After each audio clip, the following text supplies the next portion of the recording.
Winter storm. Fern just slammed into New York and the Carolinas with a violence that has meteorologists completely baffled. 119 people are dead, entire highways transformed into frozen graveyards, and scientists cannot explain why this storm is behaving like nothing they've ever tracked before. Picture this: a winter system so massive it blankets 7 states simultaneously, dropping temperatures 40 degrees in less than 3 hours, generating wind chills of -50 and producing snowfall rates that exceed 6 inches per hour. Cities that see snow every year are paralyzed, emergency services overwhelmed, and here's what has weather experts terrified. The storm's structure is impossible. Satellite imagery shows a perfect circular eye, a feature that should only exist in hurricanes, not winter systems. The pressure gradient is breaking records, creating winds strong enough to flip semi-trucks and snap power lines like twigs. Even more disturbing, Fern is generating thunder snow, lightning inside a blizzard, with acoustic signatures that match nothing in the National Weather Service database. Storm surge, usually reserved for tropical cyclones, is battering coastlines in the middle of winter. Is this just an unusually powerful nor'easter? Or are we witnessing the birth of a new category of winter storm that rewrites everything we thought we knew about cold weather disasters? The death toll climbs every hour, and the worst may still be ahead. Every winter, the eastern United States braces for snow. On average, between 12 and 18 significant winter storms impact the region each season, bringing a predictable cycle of school closures, travel delays, and municipal snow removal operations. Most systems arrive with ample warning, tracked days in advance as they form over the Gulf of Mexico or the Great Lakes, giving communities time to prepare. In recent decades, the frequency of so-called bomb cyclones, storms that rapidly intensify through explosive cyclogenesis, has increased. But even these powerful systems follow understood patterns. Meteorologists rely on a network of weather balloons, Doppler radar, satellite imagery, and automated weather stations to track these storms from formation through dissipation.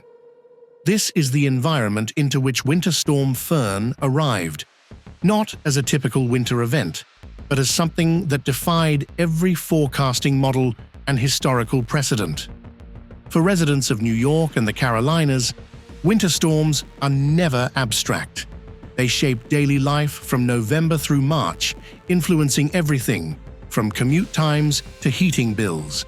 Each storm tests municipal preparedness, and each season those preparations are refined. Road crews stand ready with salt spreaders and plows, utility companies brace for outages, and grocery stores stock up knowing panic buying will empty shelves within hours of the first forecast. This time, none of it was enough. The National Weather Service depends on a web of sensors and cross-checks to keep the nation one step ahead of winter disasters. Every approaching storm is tracked by a combination of weather satellites, ground-based radar arrays, atmospheric sounding balloons, and coastal buoys. Each system provides a different piece of the puzzle: temperature profiles, moisture content, wind shear, and the evolving shape of the pressure systems themselves. NOAA's Weather Prediction Center has strict protocols. No single model is ever trusted alone. Satellite data is compared with radar observations, and both are checked against ensemble forecasts from multiple computer models. If one prediction diverges significantly, forecasters pause to investigate before issuing warnings. Analysts work in 6-hour forecast windows, updating predictions as new data arrives, hunting for discrepancies that could mean the difference between a manageable snow event and a catastrophic blizzard. For a major upgrade to a blizzard warning or ice storm warning, confirmation from at least 2 independent model systems is required. Manual review by senior meteorologists is mandatory when confidence levels drop or when models show unusual behavior. This rigorous multi-layered approach was stress-tested just days before Fern, when a series of Alberta clippers moved through the Great Lakes, leaving forecasting systems already strained and sensor networks compromised by extreme cold. The gaps in coverage would prove costly as the next system gathered strength off the Carolina coast. At 2:17 in the afternoon on January 28th, the first emergency alerts blared across millions of phones in New York City. Mayor's office, shoulder to shoulder with the city's emergency management director, faced an impossible timeline. The latest forecast from the National Weather Service had just upgraded the warning to a blizzard, with life-threatening conditions expected within 6 hours. Subway systems were ordered to shut down by 4 p.m. The decision unprecedented outside of hurricanes. Within minutes, transit workers fanned out, urging commuters to leave immediately or face being stranded underground. Some refused, unwilling to abandon their evening shifts or their plans. The message was clear: no exceptions, no rescues once the storm hits. 4 hours before peak intensity, Grand Central Terminal filled with the sound of rushing crowds and panicked announcements. Transit supervisors relayed updates over handheld radios, voices sometimes lost in the chaos as the first gusts rattled the station's historic windows. Emergency generators hummed to life in the operations center, the only place with guaranteed power. The mayor's phone rang non-stop, with calls from hospital administrators, nursing home directors, and his own staff asking if the shelters would hold. With the subway shut down and bridges threatened by ice, the city faced a choice: keep emergency routes open and risk losing plow drivers to the storm, or pull everyone back and wait.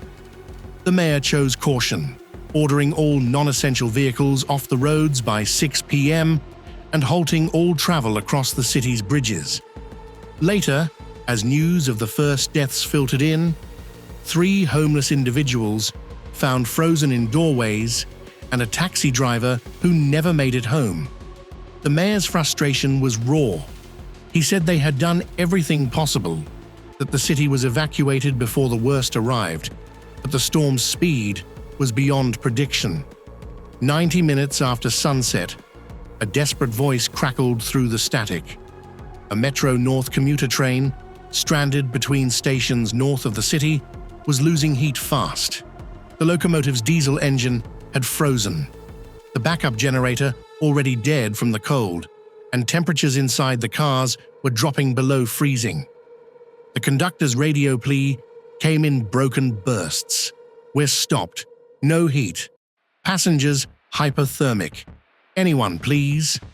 The MTA emergency response team was already fighting its own battle. Power outages had swallowed entire neighborhoods, and only the faint glow of emergency flares marked passable streets. GPS systems failed as ice-coated antennas and satellites lost line of sight. Still, a rescue crew pressed forward, navigating by memory and paper maps as wind gusts overturned their support vehicle twice. Visibility dropped to 0. Flashlights bounced off walls of swirling snow, revealing nothing but chaos. The team relied on radio triangulation, voices shaking as they tried to locate the train's position. A rescue rope was thrown across a snowdrift, but it vanished instantly into the wind. On the open channel, a responder's voice broke through. "I can't see the tracks. God help us, we're lost out here." For 2 hours, the rescue team circled blind. Engines straining against drifts reaching 8 feet, every minute stretching the line between hope and tragedy. Headlights finally caught the train's outline, and crews hauled passengers one by one through waist-deep snow, 47 people saved, 12 treated for frostbite and hypothermia. The train itself remained buried until March. As dawn broke over the eastern seaboard, the world's most advanced weather satellites locked onto Winter Storm Fern. From space, the storm looked almost unreal, a perfect spiral with a clear eye at its center and a cloud shield stretching so wide that meteorologists at the Weather Prediction Center started questioning their own instruments. GOES 16's infrared scans suggested a storm diameter approaching 1,800 kilometers, while Doppler radar arrays, when they were online, tracked precipitation bands that reached from Virginia to Maine. But as the data poured in, the numbers refused to settle. Some satellite windfield estimates hinted at a system far larger than any winter storm on record, while ground stations, where they survived the onslaught, reported wind speeds and pressure readings that fit more typical nor'easter profiles. Inside the forecasting rooms, a quiet debate turned fierce. NOAA's lead forecaster stuck to established protocols, insisting the storm's size was just within the upper limits of known winter cyclones. Across the building, some meteorologists circulated a leaked internal message stating this defies known winter storm dynamics. The phrase bounced through weather forums, fueling a rush of speculation. Was Fern a single, massive low-pressure system, or was something stranger at play? A hybrid structure pulling energy from both winter and tropical mechanisms. The science was not just academic. Storm diameter determines evacuation zones, resource deployment, and who receives warnings. NOAA's conservative estimate meant some regions stayed on lower alert, while more aggressive modeling from private forecasting firms triggered warnings across an area the size of France. The clash between data and physics left emergency planners in limbo, forced to choose between conflicting projections as the storm bore down. In the hours after landfall, coastal engineers began the grim task of measuring what the models had missed. In the Outer Banks of North Carolina, tide gauges and emergency sensors recorded water climbing to 4.2 meters, sometimes even 4.5 meters, flooding barrier islands and pushing more than 300 meters inland. That surge, nearly 2 meters higher than official forecasts, left entire communities underwater in the middle of winter, something no one had prepared for. In Wilmington and Charleston, the story was the same. Watermarks on buildings showed flood levels that defied every winter storm guidance officials had relied on. Peak surge reached 3.8 meters in some locations, overwhelming seawalls designed for tropical systems, not winter cyclones. Engineers tracing the disaster point to the way Fern's massive wind field and the unique geometry of coastal inlets combined to amplify the surge. Along the Carolina coast, bays and estuaries acted as funnels, concentrating the force of water driven by hours of sustained offshore winds exceeding 100 kilometers per hour. At the same time, the storm's rapid intensification caught high tide at exactly the wrong moment, creating a compound flood that overwhelmed every defense. In some places, water continued to rise even after the storm's center had passed, catching families who thought the danger had ended. Post-storm surveys confirmed the models had underestimated not just the height of the surge, but its inland reach and duration. Engineers found that outdated coastal elevation maps and incomplete data on barrier island breaches had left critical blind spots in the forecasts. The difference between predicted and observed surge meant thousands more homes flooded, hundreds more lives at risk. For coastal scientists and emergency managers, these failures are more than academic. They are a call for urgent fixes. better data, and models that can keep pace with storms that refuse to follow the rules. In the chaos of Fern's impact, the nation's warning system fractured. As the storm battered the Carolinas and surged northward, the Charlotte Doppler radar, crucial for tracking precipitation and wind direction, went dark for nearly 22 hours.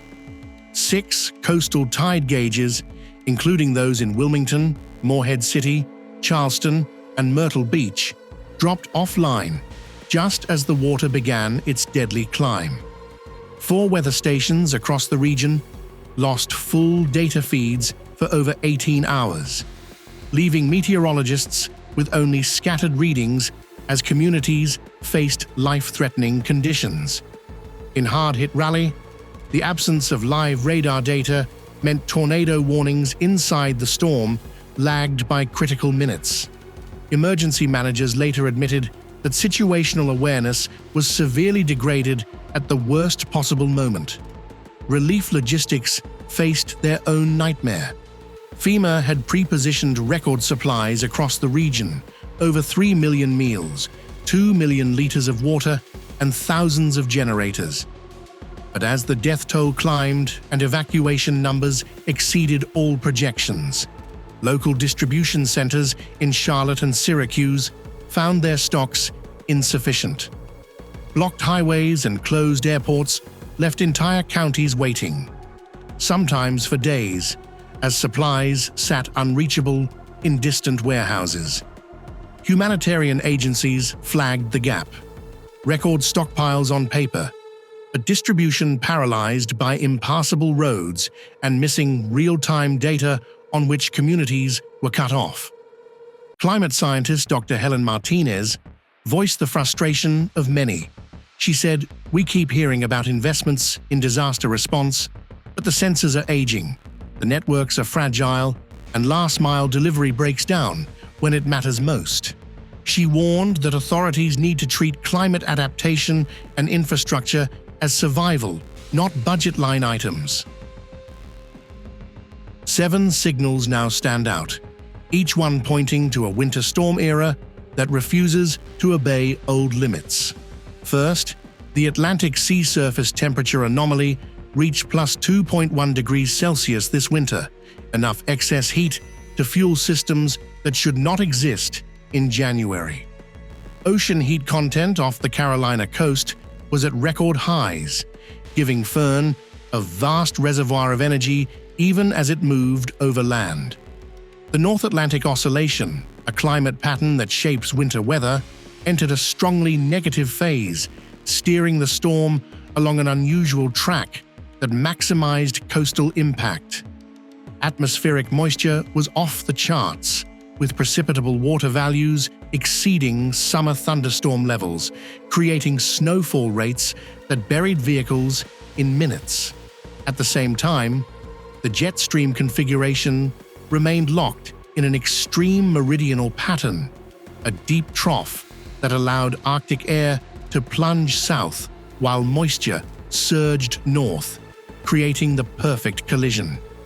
Upper-level winds showed a rare split flow pattern, with one branch steering the surface low while another reinforced its structure, preventing the typical weakening as the storm moved inland.